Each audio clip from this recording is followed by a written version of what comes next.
And welcome to the 3-point review. We are back and we have three little topics we want to talk about this week that have gone on in the world of football. We've got some opinions and we want to give you those opinions.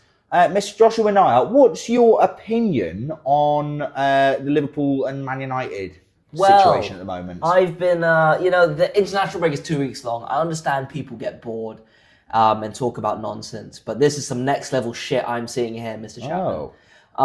Because if we listen to Liverpool fans, Salah's better than Ronaldo, okay? Okay. Gerrard's better than Scholes, okay? And every United legend and Ferguson are all overrated, which explains why we won 13 Premier League titles when they won none. That makes sense. Yeah. Let's start at the top. Are they rewriting history? I think they are. You know, you have to remember, this is not an arrogant thing to say because I wasn't part of this crowd. I just missed the boat. Fergie ruined a lot of people's childhoods. A lot of United fans were going to school strutting shit on whoever it was. Yeah. And yeah, but now, that's why Newcastle fans hate you. Yeah, Fergie ruined it for us. Yeah, exactly. And he did it in the 90s, did it in the 2000s, and I understand that, but to say that Salah's a better footballer than Cristiano Ronaldo in his time in the Premier League, let's narrow it down. Yeah. I think it's fucking ridiculous. I see both sides. Interesting. Because I know you're Ronaldo. Obviously, you're going to look at Ronaldo, Ballon d'Or winner. Yep. Won the Champions League with you guys. Yep. How many times? Just once? Or one Champions League. And how many titles? He won 3 in a row. The thing is, if we are looking, because the standards are different nowadays. Now we look at how often do they do it, right? When we look at strikers, it's how often are they scoring? What's their GNA? It's all about numbers, right? Back then it wasn't. It was about the eye test. It was about, you look at Ronaldo and he changed the game straight away. And that was what the Ballon d'Or meant back then. It was the best football player in the world. But now it's like Salah, the level of consistency that Salah has had for Liverpool is unmatched anywhere in the world. Anywhere in England, anywhere in the world.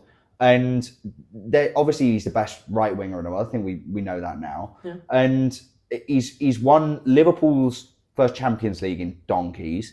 He's won them titles. And he should be in the Ballon d'Or contention this year. Yeah, I think he should win the Ballon d'Or if Liverpool will win the league and the Champions League. Real Madrid player's going to win it. Yeah. But no, I listen, everything you said is right. I think Salah is one of the best players in the world right now, and I think he's very consistent. But a lot of people don't remember Ronaldo's 07-08 season. And not even that. We can talk about his 06 to 09 run because people forget he got Player of the Year and Young Player of the Year in 2007. That's before he even won the Ballon d'Or. The year after that, he got Ballon d'Or, FIFA World Player of the Year, and won the Champions League and the Premier League, which no English team has done since. Champions League and Premier League in the same season. Ronaldo set the goal record, 31 goals in a Premier League season. Salah obviously went on to break that, and then Haaland would go on to destroy that. Yeah. But people forget, Ronaldo changed everything. And the amount of shit he was trying... He scored a free kick from near the halfway line against Arsenal, which you've probably seen. In the quarterfinal against Porto, we need a goal, and he shoots from 40 yards and it goes in the top corner.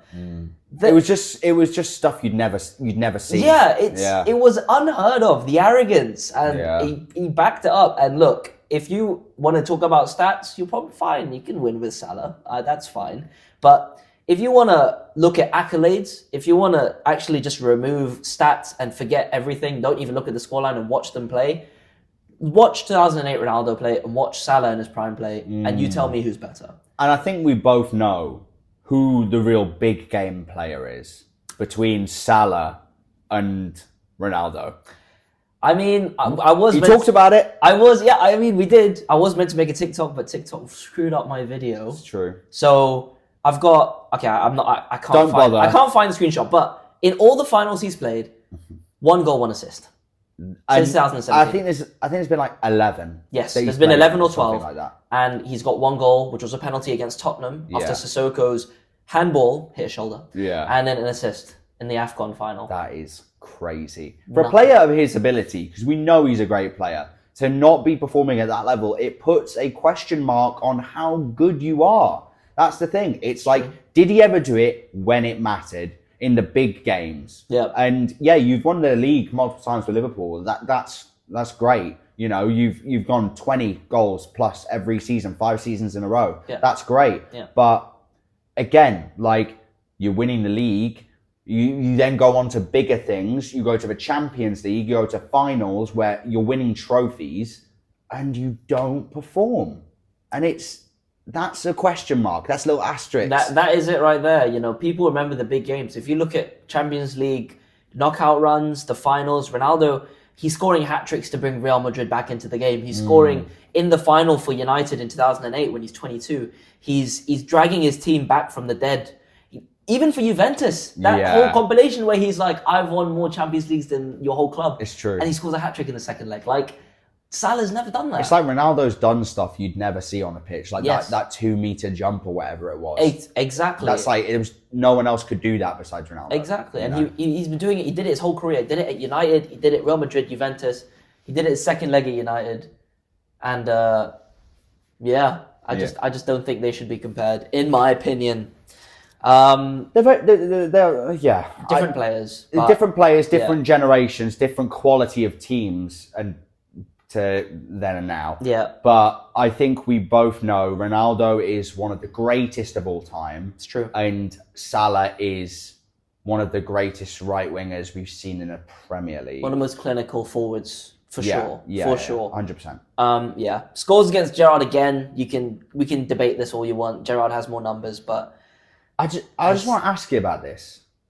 I saw a comment. There was an overwhelmingly positive TikTok comments for this opinion, right? That Paul Scholes is the only player to get outrageously better after he retired in people's minds. So he got a lot better after he retired. I think, does that make sense? The thing is, he was underrated when he played, but you ask we are fans. We watch the game. We can, literally, we're idiots in the corner shouting at each other. Yeah. You need to listen to the players that he played against. Yeah. Henry said he made him tick. If we stop Paul Scholes, we stop Man United. Pep Guardiola said, they were like, Lampard, Gerrard, Scholes. He's like, you said Scholes? Scholes. Mm-hmm. Yeah. And these are like, there's Henry, one of the best strikers of his generation. Pep Guardiola, one of the greatest minds in football history. Changed football forever. Yeah, changed football. If these guys rate Scholes higher than other English midfielders, I'm sorry, they're probably right. Your opinion's not really relevant. They're probably right. You know, I used to, when I was a kid, I didn't get it. Yeah. I looked at Busquets, I was like, what the fuck does he do? He's just a tall idiot. Yeah. Now I get it. It makes sense. I'm mature now. But yeah, I mean, Paul Scholes, overrated. I think it's just balancing out. But I mean, if you want to say Gerrard scored more and did more. Everyone says that Paul Scholes was technically one of the best players I've ever seen. Yes. And that is like even managers, players, anybody. So, and Gerrard he's just never won. He didn't win the Premier League. Never won the Premier League. Didn't win the Premier League. He slipped. Yeah. Where they needed him, he slipped. Yeah. And Liverpool fans head lost. One of them went back to a February game, United versus Blackburn in 2005, and was like, oh, look, he lost the ball, Scholes. Yeah. They're like, oh, he lost the ball in his own half. I was like, oh, good one, mate. You got me. Really good. You got me. 11 Premier League titles. Oh. 11. Yeah, good for you, man. Honestly, Liverpool fans, do not try to rewrite history. You're going to lose it. If you want to get us, go present day. Just, honestly, just stay in your lane. Yeah, I don't know why you're trying to go back then. We dominated you back then. You want to go at us? Go at us now. Yeah, 100%. Then I'll hold my hands up. Fine, you're way better than us now. It's like I get annoyed when people aren't happy that their club wasn't good back in the day. Yeah. Like Liverpool, they just weren't them back then. They weren't anywhere near the United level. I mean, United were the best team in the world for a long period of time. So, yeah, stay in your lane. You've won the Premier League this year, but all your players are leaving. So, lucky, hold that. Yeah. But yeah, from that, let's move on to. Do you want to do the list, or do you want to do Newcastle, Arsenal? I've heard a lot of hate from about Newcastle recently. Okay. I saw a hate comment. I would like to react to this. We can stitch this, actually. It's Okay. right here, above my hand. It's there. It's there. Look over there. There okay. we go. Having a trophy parade for Carabao Cup is hilarious, man. They probably spent more on the bus than what they earned from the competition. You just earned yourself a one-way ticket to Bozoville. Thank you. You've been reported, and you're an idiot, my friend. How stupid do you have to be to think it's like the same for everybody? That it's just that everyone is there, and if you win, it's all about how the fans are. Yeah, well, look at these fans overreacting to a Carabao Cup. It's 70 years of waiting for any trophy. If it was the Premier League, we would have done exactly the same. It wouldn't have been any smaller. It wouldn't have been any bigger. It would have been exactly the same size. And it's because Newcastle fans have had to wait for so long. We've had family members die and not see people, not see the team lift the trophy that they've supported throughout their whole lives. It is football heritage. And Adam McCullough knows nothing about football heritage. His opinion. Snake. Oh, he's not a fan of Newcastle, snaking the true Geordie. I like you, Adam McCullough. You know? We don't forget what you did on the kickoff. We don't forget about that. Interesting. But anyways, people will try and put down anyone for any reason online, right? If you see people being happy, there'll always be one person being like, why are they happy? That's so stupid. Why are they happy? I wouldn't be happy if that was me. And it's just like, oh, well, I'm glad that you're not happy. Fuck you. Like, actually get a life, honestly. You have to remember, this is the same fan base that celebrated a 0-0 against Man City this year. They didn't even celebrate a win. Yes, and yes, come on! And do you remember what they did as well? This is the club that decided it was a good idea to make a memorial of their set piece coach. And Newcastle fans are overreacting about winning something. Okay, when Arsenal are making, by the way, we've got Eddie Howe, and Eddie Howe's all we want right at the moment. He's won a trophy, it's great. If you're making a memorial for the set piece coach, where are your priorities? Are they about winning, or are they about corners? Like, where does it come from?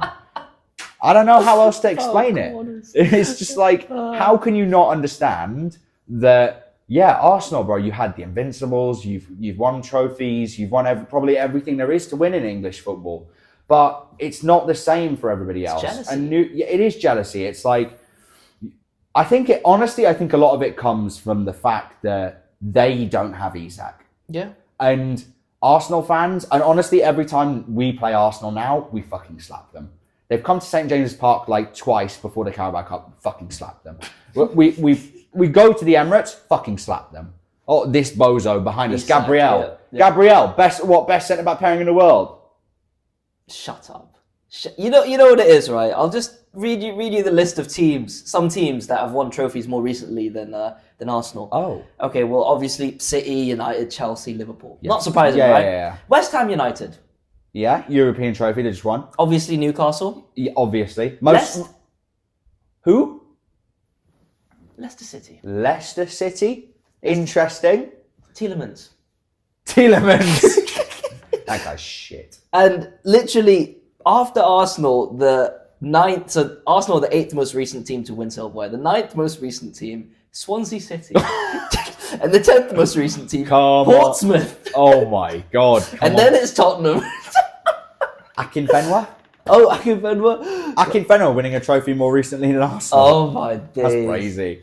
No, but do you know what it is? Like, there is so much jealousy from Arsenal fans. They want to be City. They want to be Man City so badly, man. They want everything that Pep has done for City. Of course. Because they've got Pep's little regen who's nowhere near as good. They're taking all these B-Tech City players. They're trying to do their own, getting players from Italy, getting players from over here. It doesn't, you're not them. Say you fancy it, mate. And I've seen a lot of Arsenal fans now starting to turn on Arteta. I think it's time. It is, it's man. time. How many opportunities? How many? We go again next seasons. Do you want? Yeah. I mean, again, if you want to be you're 8th in the most recent trophy winners. Tottenham are 11th. You guys want to go hold hands and keep running further down the list? Go ahead, man. Enjoy. Go ahead, because you guys have loser mentality. It's true. How are you celebrating a 0-0? I wouldn't say loser mentality. I'd say second place mentality. Second, yeah. Which is loser mentality, but they won't hear it as loser mentality. It'll be second place mentality, because the problem is that club reeks of shit, and they're never going to win the league. They're just not going to win the league without a decent striker. No. And there's no striker in the world that's going to go to Arsenal right now that's half decent. With that being said, Arsenal are stepping up their interest in Gyökeres. And according to Ornstein. If he goes, do you think they'll win the league? I hope with all of my heart that he scores 5 goals. I do not see Arsenal winning the league. I think Arsenal, if they stay with Arteta, it's not happening. It just seems like an infectious thing. You know, Declan Rice was, you could have molded him into whatever player you wanted him to be, but he looks like he's got the second place syndrome too. Bro, like Declan Rice, he was supposed to come in and be that one step up to get you to first place. Declan Rice has not improved Arsenal. Numbers-wise, he's not improved Arsenal at all. You were still second. And it's not even like City have been dominating and we're just second place to the best team in England for the past 5 years. Mate, City are like fourth. Like Liverpool are first. You've been overtaken by Slot, who's done it in one season. Arteta's had how many? 5. Yeah. It's ridiculous. And he's had all of his players. He's had all the support in the world. So where's the trophy? Where's the evidence that he can do the job that Arsenal fans are gagging, literally gagging? I'm slobbering for him to do. Honestly, you can, if you want to compare yourselves to Liverpool, which I've seen some Arsenal fans do. Liverpool were always in the title race with City. They always were up. They lost by 1 point, 2 points. They were always there. And if they weren't winning the league, they were winning the Champions League, or they were winning the FA Cup, or they're winning the League Cup. You guys are not doing anything. No. Every time you get knocked out, we go again next year. What do you mean? And it's like we go again next year, but also it's like, when? Like, because you say it, and even with like the Carabao Cup and the FA Cup, when they get knocked out of these tournaments, I always see it from Arsenal fans. It's always, we're focusing on the league. We don't care about your fish to fry. Oh, mate, like, it's just jarring. Like Arsenal, like I don't know what's in the water in North London. Like I don't know, but there's something different down there. There honestly is. But listen, we could rant about Arsenal all day. It's true. What we are going to give you right now, Ben Chapman. Yes. Give me your top 5 wokest things in football, or we can come up with this list together. I give you one off the top of my head right now. Go ahead. Making memorials about set piece coaches. I mean, that's number 1, right? Yeah, that's crazy woke. 100%. I'm going to hit you with not walking on the club badge when it's on the floor. Walking around Rio Scumdenand doing that. That's fucking all sickening. All of them walking around it. It's on the floor. It's to be walked on. Fucking hell. I mean, cutting holes in your socks. Yeah, that's a good one. That's brazy. That's a very, very good one. What else can we think of? What else can we think of? I mean, okay, it's not a point, but just that, the mural, whatever, making memorials of your set piece coach. When set piece coaches come up to stand with the manager during a set piece. Bro, do you see the goalkeeper coach coming out when the keeper makes a save? I hate that. It's like they want to be in the camera so badly. Yeah. And they know that if they do that they'll just get more money because they're a bigger profile and they can say, well, look at me, I'm on TV. I'm on TV more so we can get a bigger contract for the club. It's just jarring. I hate it. Wokest things in football. I am going to say off the top of my head, something that I think is actually quite annoyingly woke is the fact that when a player wants to transfer to another club and doesn't celebrate in front of the fans. So for example, if a Newcastle player went to Man United and then he scores against Newcastle fans, celebrate on our head tops. Because I would be gagging for one of my players to celebrate on Man United. I think that's woke. I've always thought about this. Obviously, my window is passed. But My window's if I ever scored like No, you could still make it. it's true, I could make it. If I ever scored for a team against United at Old Trafford, I'm cupping my ears to the whole state. I'm shushing everyone.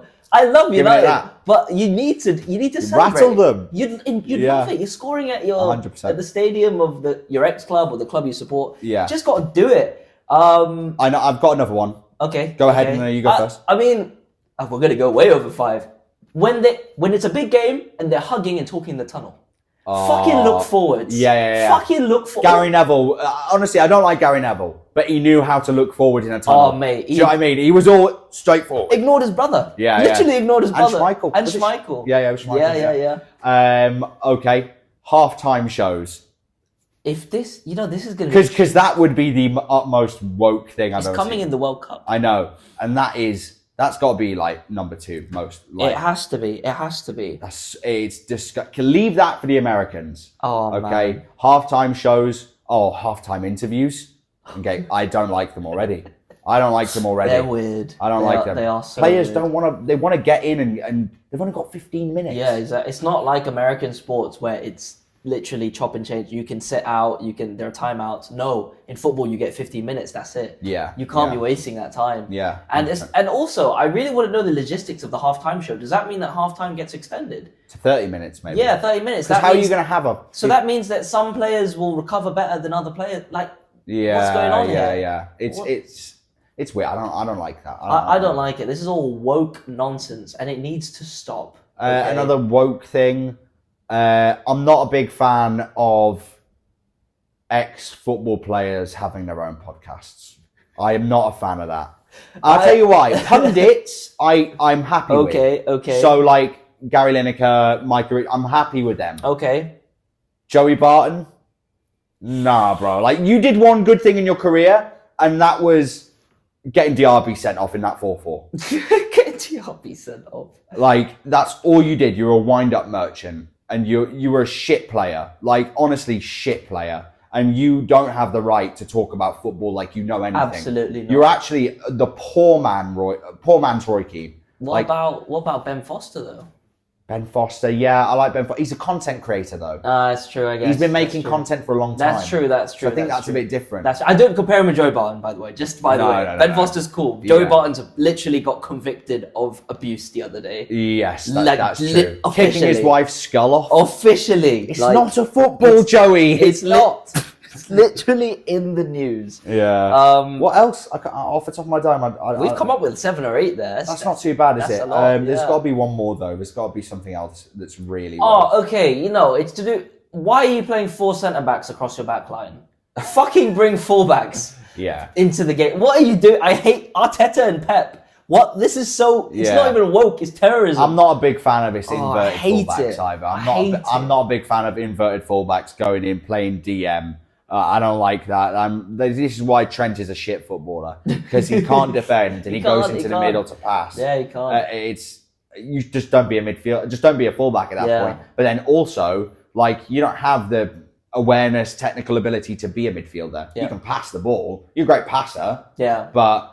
yeah, you'd be good at, skill games. You'd be good at that, but what else? Yeah, that's it. I can't really think of too much else. I think that's good. I think we've got a good few in there. That's a decent amount. Good few in there. There's got to be one more. I feel like we're missing a really obvious one off the top of my head, but I can't think of anything jumping out at me. Nah, I think we're okay. Yeah. All right. But yeah, I mean, if we missed any, let us know. What is your most woke thing in football? Fucking hell, if we didn't say it already. Yeah, Jesus. Stop being woke in football. Stop being friends with opposition players. No, we're not. Fucking hell. Yeah, we're not a fan of that. Anyways, thank you very much for watching the 3-point review. That was probably a bit longer than normal. I'm much longer, Jesus Christ. But yeah, thank you very much for watching. Go and like all of the content. Go and like it all on TikTok and YouTube if anyone even watches us on there. Yes. But yeah, thank you very much for watching. Like, comment, subscribe, do all that good stuff, and we'll catch you in a bit. Peace.